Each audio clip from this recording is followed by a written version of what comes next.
what you want? Do you know what your life is about in this life? Do you know what you are about? Do you know what you can do? And do you know what you cannot do? Have you ever sat down to think about yourself, where your life is going, which direction? Where do you want to be? How are you working towards it? Okay, what if you cannot achieve your goals? What are you trying to do about it? How many people do you think you have that you can call for help? Or do you think the same heart you have to help people, is it the same heart people have towards you? No, that will mess you up. Or do you think when people need your help and you are always there for them, so they also have to be there for you? No, that will mess you up. Because when they betray you, you give up on life. You think life is meaningless. Quran chapter 60 verse 9, it says the goal upon God is the goal of the way. Qasdu sabil. When you have God, you have everything. That's why we say inna lillahi wa inna ilayhi raji'un. You will lose your family, you lose your wife, you lose your husband, you lose your kids, you lose your mother, you lose your father, you lose everyone. Do you know who you cannot lose? God. The family you were born in, were you the one who chose to be born in that family? Will you choose the same family if God gave you the chance? What about death? Will you like to die at where you are? Are you satisfied with where you are? What is your legacy? What do you want people to discuss about you about? Do you want people to talk about you? Do you have a good name? What legacy do you have? Will people remember you for your name? Do you want people to talk about you in a good way or bad way? What do you represent? How beneficial are you in your environment, in your community? What impact do you do to people's life? Do you help people? So are you expecting people to help you back just because you're helping them? Then you are not doing this for the sake of God. If it's for the sake of God, God will push somebody out of nowhere to help you. I don't know a lot of you personally, but I'm talking to you as if we are friends, as if we know each other for a long time. I don't know a lot of people who send me messages. I don't know them personally. But when we talk as if I know them for 10, 100 years. The reason is because I'm doing it for the sake of God. I'm not doing it because I want to please you. No. You understand? That is what humanity is about. The God I serve wants you to be there for humanity. It is not only about coming to sit here and tell you, oh, the Quran is the best book, come and follow, does it? No. Sometimes you can give people guidelines, but you need to help them to know how to use the guidelines. You can give people tools, but still you need to help them to know how to use the tools. You don't just tell people, oh, I give you the tools, yeah, I'm tired, go and do what you want. No. Why do you think we help our kids? We dress them up. We give them the clothes and we help them to wear it. But you get to a point, they will tell you, Daddy, no, I don't need your help. Because they see you doing every day. They are learning. You think they are stupid? No. It gets to a point they will do it for themselves. What example are we leaving for our kids? Okay, not our kids, our people around us. Not them, what about our families? What do they learn from you? Do you have patience? Do you have haq? Surah Al-Asr. Inna li-insana lafi khusr. Illa allazina amanu wa amilu salihat wa tawasaw bil haqq wa tawasaw bis sabr. You need these two things in every generation and every era. You need patience and truth. Can people trust you? Are you patient enough? Do you have patience? So if you are not patient, can you tell me to be patient? I need to exercise patience before I can tell you to be patient. Advices alone don't change people. You need to be a role model for people who have to follow your suit. If it's only about teaching people, I just sit here, I can waste my energy, talk for hours, and it will do you no good. But if I can set the examples from what I say, that will motivate you to take the mantle as well. Sometimes I lift up things which are heavy at home. My kids are watching and they feel like they can lift it up too. Then my son will just come and say, Baba, I can lift it. He tries. Oh. And I'm like, why, you can't? He says, I thought it's simple. And I say, yeah, because your dad did it simple. I say, yes. And I said, when I was like you, I couldn't lift it up too. So it took me time. I got here and I lifted it up. One day he will lift it up. Do you guess what he will say? He will say, my father taught me how to lift it up. But may it be when he grows up, lifting it up, I wasn't there when he's lifting it up. Or I will not be there when he's lifting it up. But he'll give me the credit. Because why? I motivated him. I set the example. And I put words of wisdom into his head. So you need to set up the example before you follow with the words. Then the kids or people around you can take it up. I follow the Quran. I don't tell people to come and follow some stupid things. You know, I deal with Christians. I read the Bible. You'll be shocked. I read the Bible. I study the Bible. I take words of wisdom from the Bible. Because I can put myself into the words and I can visualize. You understand? Just because you are a traditionalist, you are a Christian, you are a Jew, you are a Sunni, and you are saying the truth, doesn't mean I cannot agree with you just because you are different. What made you different? Is it because you have a view, or the way you dressed, or the way you think? Or is it because of your color? So I cannot agree with you? No, I have to agree with you because you are speaking the fact, the truth. That is what matters. It's not about your degree. Your degree is about you. What has it got to do with me? It's about you. But do you think your degree will be valuable in front of your maker? Did God ask you to bring him a degree? Does he need that from you? Have you asked yourself, what does God require of me? Have I done it? Do I qualify for it? Am I fit for it? Sometimes we as people, we forget what we are about. People go to the workplace and they lose track. They don't know what they are at the workplace for. People go to school academically, they lose track because they don't know why they are in the classroom. Because they think they are disturbing at home, that's why their parent told them go to school. That is not the case. You are there for your own purpose, for your own life, for your future. When I sit here and I lecture people, I do it because I love what I'm doing. I put myself in it, and I do it for the sake of God and humanity. Because when I do it for the sake of God, the humanity will be pleased from it. You understand? And when I set myself as an example, it makes it easy for people to also benefit from my message. But what happens when I preach or I say things I don't practice? What is the value in the words I will say if I don't practice what I'm saying? Whenever you are doing something and people hate you for it, keep doing it because you're doing the right thing. Now ask yourself, do people hate the correctional officer or not? Are you surprised when your family members or hate you? Even though they say they are your family members, do they know the value of what it takes to be a family member? I don't think so. And do you think it started from you? No. Check the story of the prophets, the messengers. Sometimes you love people, they don't love you the same way. Doesn't mean you should stop loving them. Sometimes you advise people, they don't want to take it. Will you keep advising them? Sometimes you can die for the people, but they will never die the same way for you. Will you keep dying for them?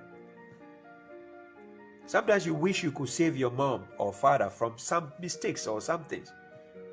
Do you think they can pay attention to you? Can you guide the blind when they are not willing to be guided?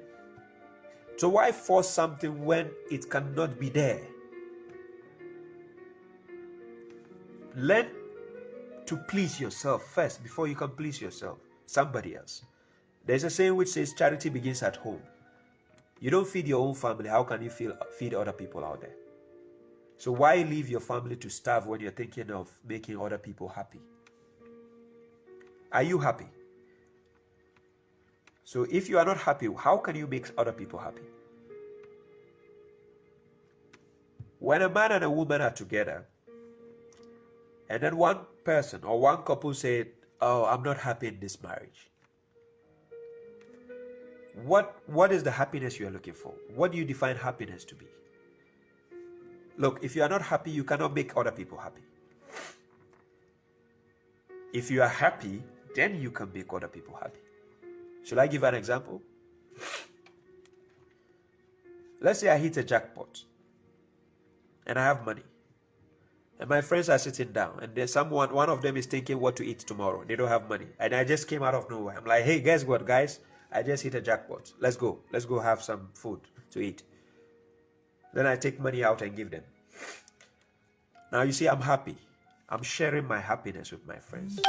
I'll put a smile on their faces. When they go to sleep, it is my name they will mention. But what if I don't have the money to give them? And I have words of wisdom to give them for free? Will they benefit from it? Yes, they will do. Will they remember me? Yes, they will do. Now, for the sake of who did I do that? Not for the sake of them.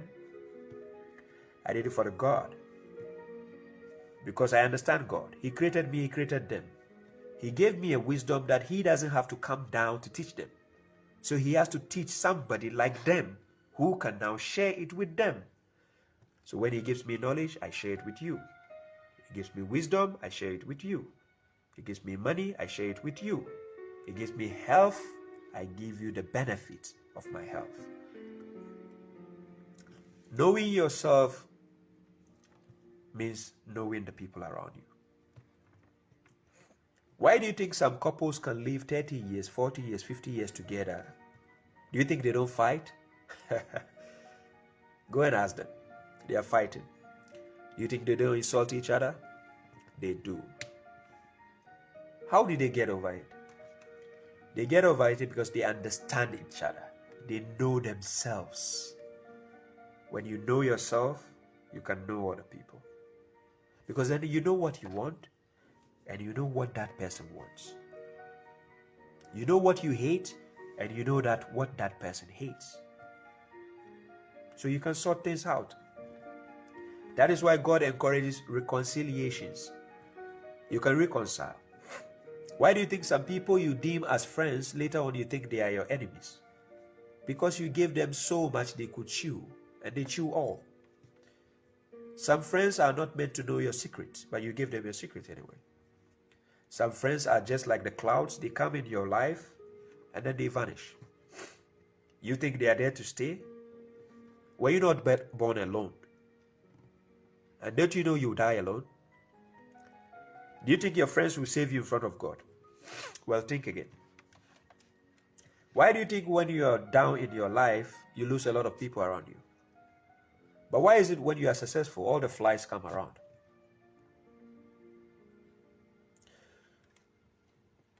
Why do you think when a lady is beautiful, every man wants to talk to her? But why do you think when she's not beautiful, she loses people and she has to be around chasing people? These are life lessons. God created this as a balance to teach us a lesson. You are still alive. Somebody just died yesterday. What have you learned? Do you know yourself? If you don't know yourself, how can you know God? What makes you think you know God? Why is it that you keep calling the same God in your mosque, in your churches, but you are still poor? If you are not calling me by my right name, can I know you are calling me? Let's say I'm standing just 2 miles away from you, and you are calling me Kojo, Kojo, Kojo, Kojo. Will I turn and look at you?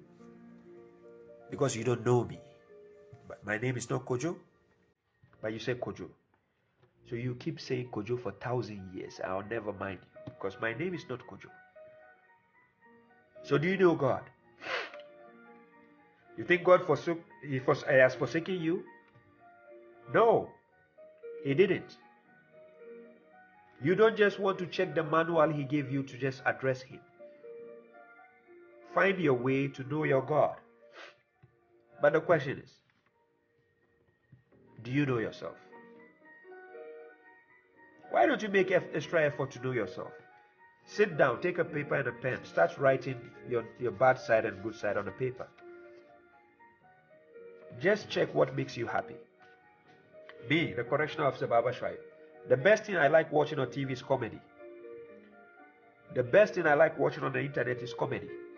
Somebody will say that, why don't you watch scholars? Why don't you watch religious programs? I read the Quran. I study the Quran. I see the lessons there. That is enough for me. I only listen to other scholars when I'm trying to understand another view from a view I know. Then I listen. But I watch comedy to keep myself calm. I wear this. This is a stress watch. Look, stress. I swear to God, God bear me witness. Ever since I bought this watch, I don't know if you can see. Look at the stress level mark. I don't know if it can show. Look at the stress level mark. It's in the middle. Can you see it? The mark is in the middle. I swear to God, ever since I bought this watch, my stress level has never been to the red zone. Never. And then sometimes my wife will ask me, don't you have stress? I said, I do, but I control it. Because I know how to control my stress. I know myself, and I know what will bring my stress down. So I will never wait for the stress to reach the red mark before I find solution. You're tired? Then stop doing what makes you tired and rest. You want to sleep? Then go to bed and sleep. So why complain? You keep complaining, oh, this is this, this is this, that is that. Oh, look at that guy, he's insulting me. Look, my family, my brother, whoever knows me, when people tell me I cannot do something, I just do it to prove to them it can be done. That is one lesson about life you should know about yourself. Know your strengths and know your weakness. What is your weakness? Don't waste your time. What is your strength? Devote your time. Improve. Become a better person on that. And watch how many people will bow down to your knees just to be like you or get what you have. Why do you think people watch celebrities and they think, wow, I wish I'm 50 Cent, or I wish I'm Lady Gaga? Have you asked them what they are wishing for? They wish they were not stars. Try to watch documentaries about celebrities. They will tell you they will swap their life to get your life. I was one time sitting with my boss in his own car. We were driving. He was driving me. And my boss, who employed me, told me he wished he was like me. And I said, why? You're rich. You can solve all your problems. Then he told me he has sleepless nights. But what people don't understand is they think life is all about being rich and you have things at your service and that is life. No. I cherish peace more than wealth.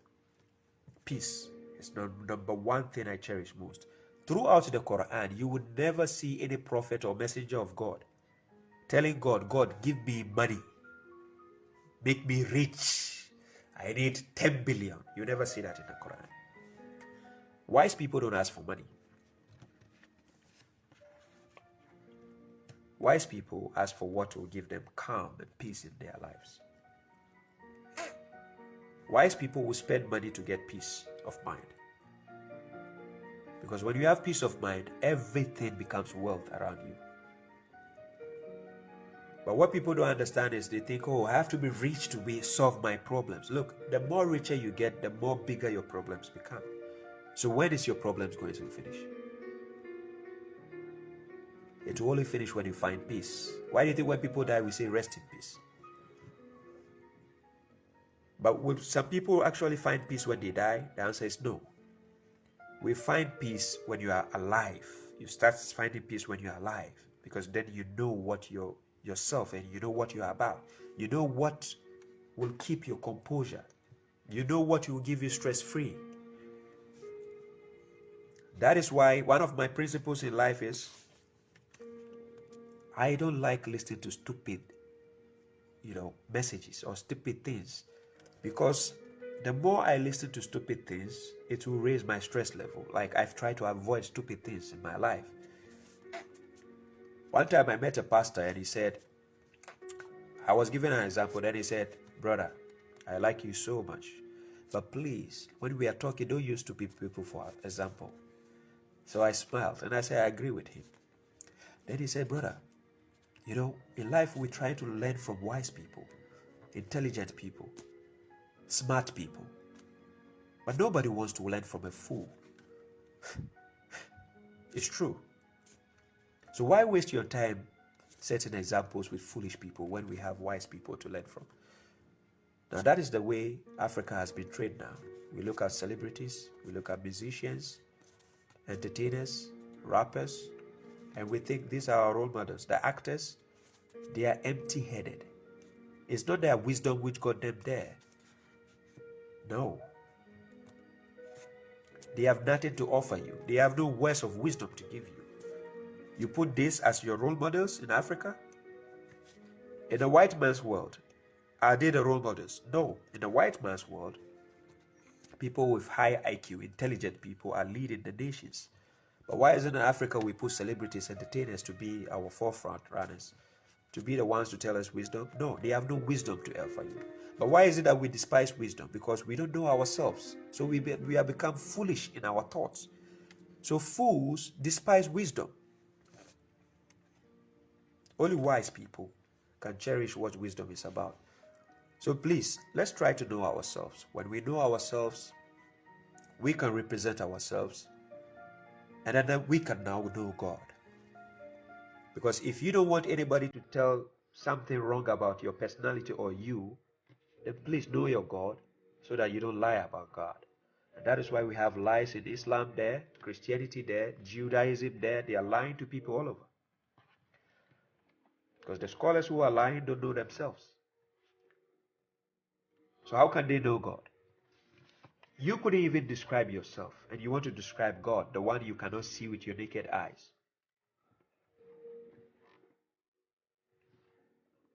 And yet when you are told the truth, you are offended.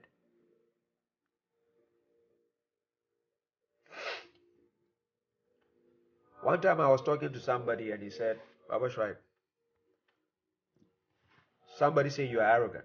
Is it true? And I said yes. He is confused.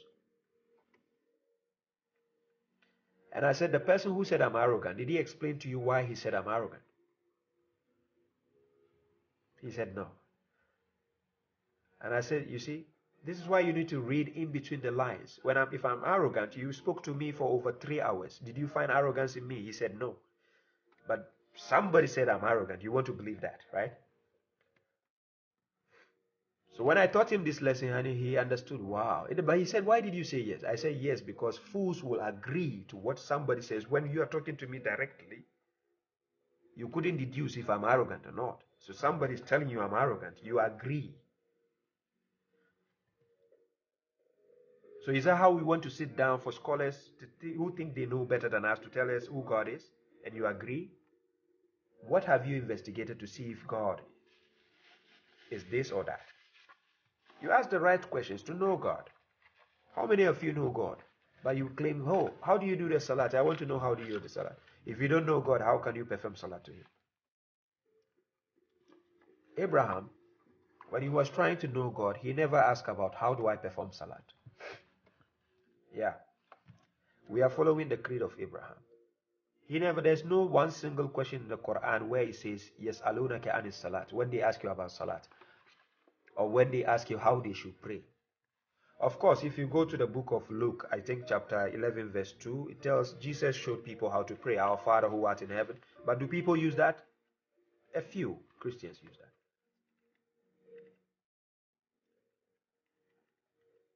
But the point is, one thing about life we have to learn is, please, pay attention to what you like in life, what you don't like, who you are, what you represent. Then you can speak about other people. So, according to the book of John, That's in the Bible, I think chapter 8, verse 7 or so. It says, let him who have not sinned cast the first stone. So when they knew they have sinned, none of them cast the first stone, right? Because they know themselves. They know how guilty they are. You are guilty, but you want to throw stone at somebody?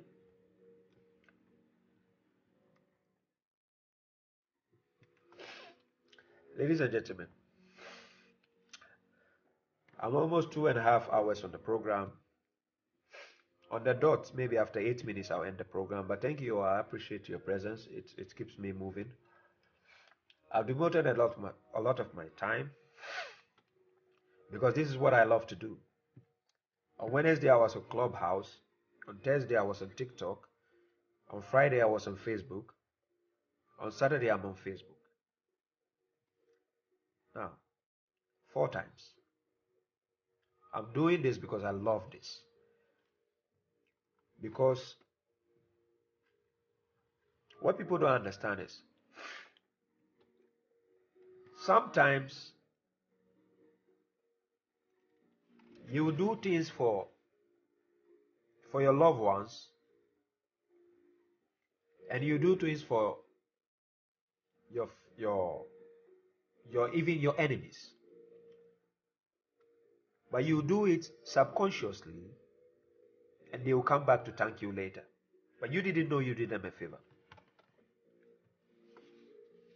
I did my lectures. People who hated me in the past, they now agree with me. They listen to me, and they cherish every moment of my lecture. Was I losing when they hated me? No, I never lost. Were they losing when they hated me? Yes.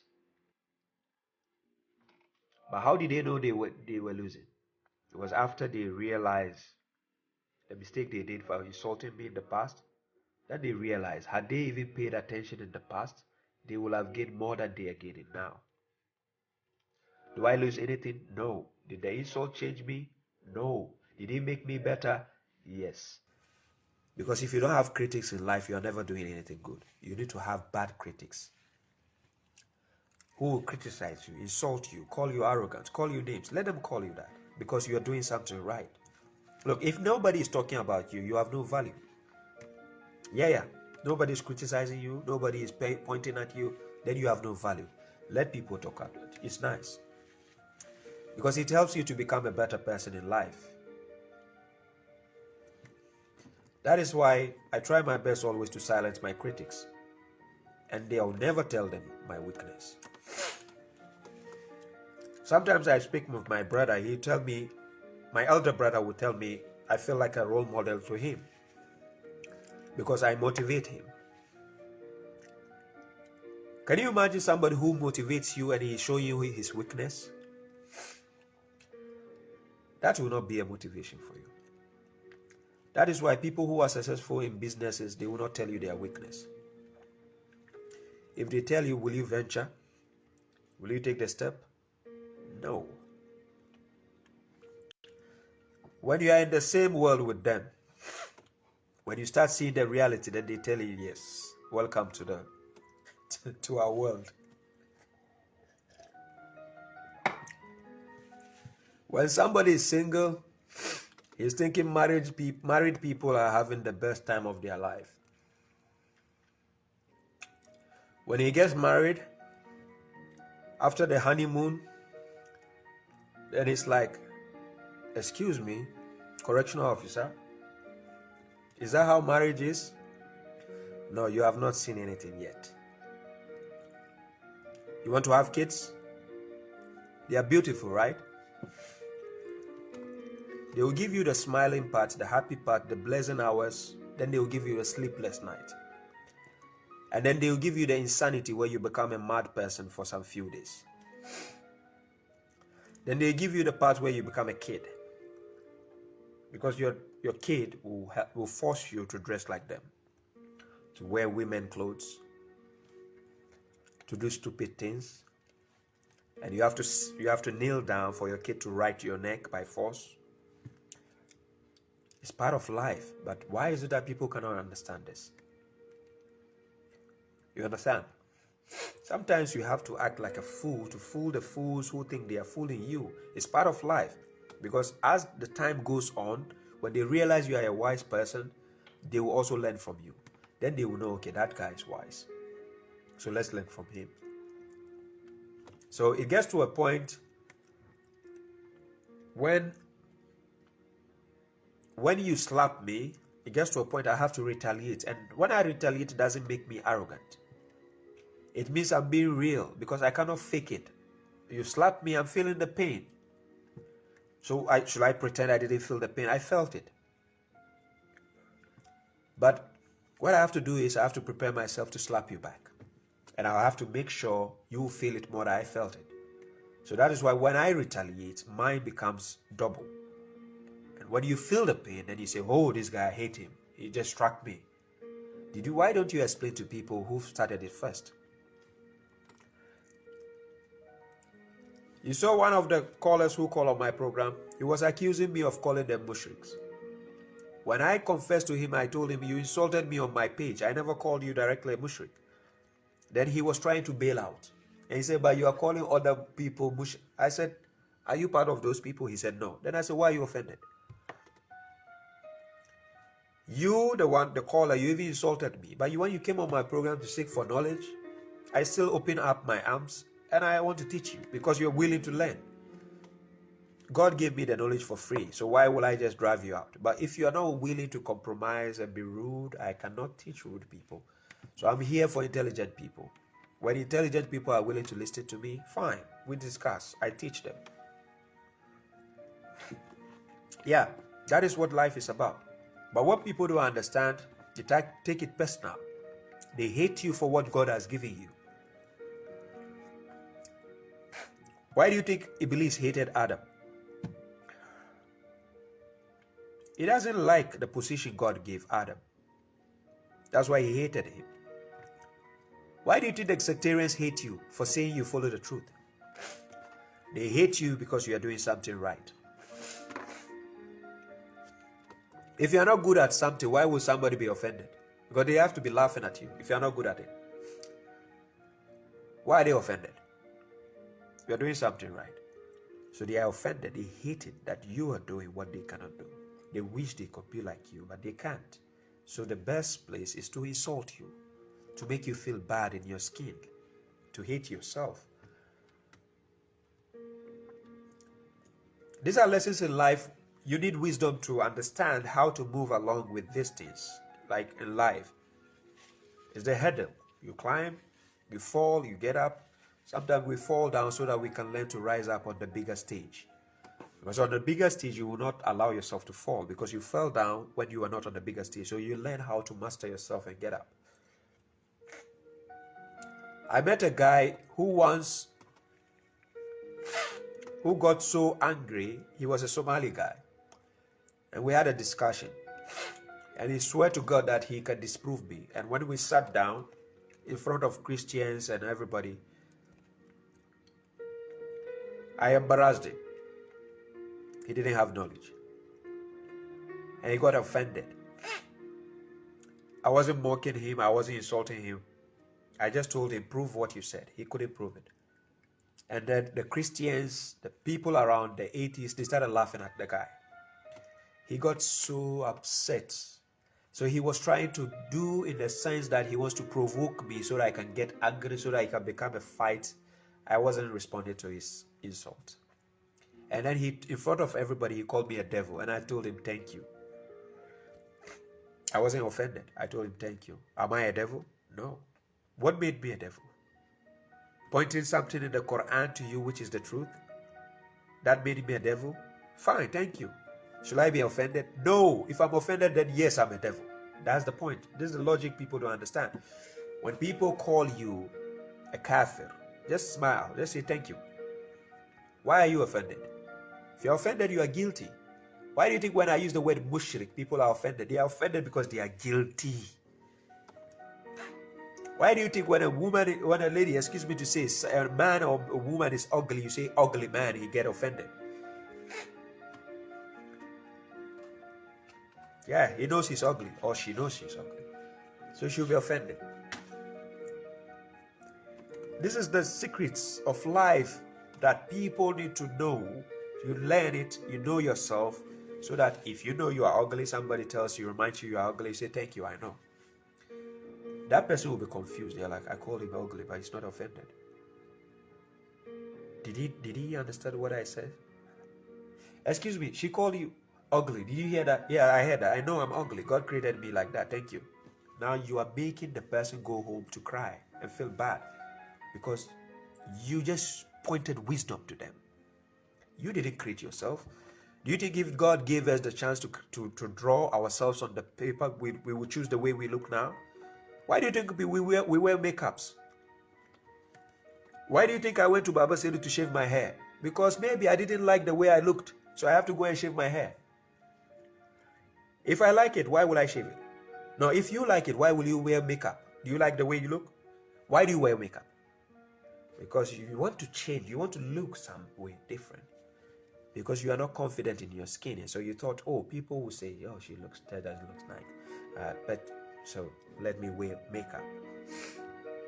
Just to cover your real beauty, right? You're not confident in the real beauty. So the makeup is just to polish some things. We decorate our rooms because we don't like the way it looks. So we have to buy things to decorate it. It looks nicer. Don't let other people's words get at you, because if you know yourself, keep with yourself and be pleased with the way God made you. I didn't choose to be black. Somebody will say, if God gave me a chance, which color would you choose? I will still choose black. Because your choices are not better than God's choice. He has the wisdom more than you. That's why he gave you that color you have. So you think you know better? You choose red? That makes you a devil. The devil thinks he knows more than God. And that is why the hadithiyuns will tell you, come and follow the hadith, that the book of God is not enough. So they know better than God. And that's why they hate you. Because the devil hated Adam. Ladies and gentlemen, thank you all for your time and patience. I appreciate your presence and the willing to listen to my lectures. It helps. But like I said, I've done a lot of lectures. I have a lot of lectures on YouTube, beneficial, anything you want to know. I spoke about the Bible. I spoke about Christianity. I spoke about Islam. I spoke about anything you want to know. Consciousness, motivational, yes. Logic, soundness. Not forgetting the mushriks have their lectures too. Yeah. So ladies and gentlemen, peace out. Thank you all. One love. We meet again. Salam.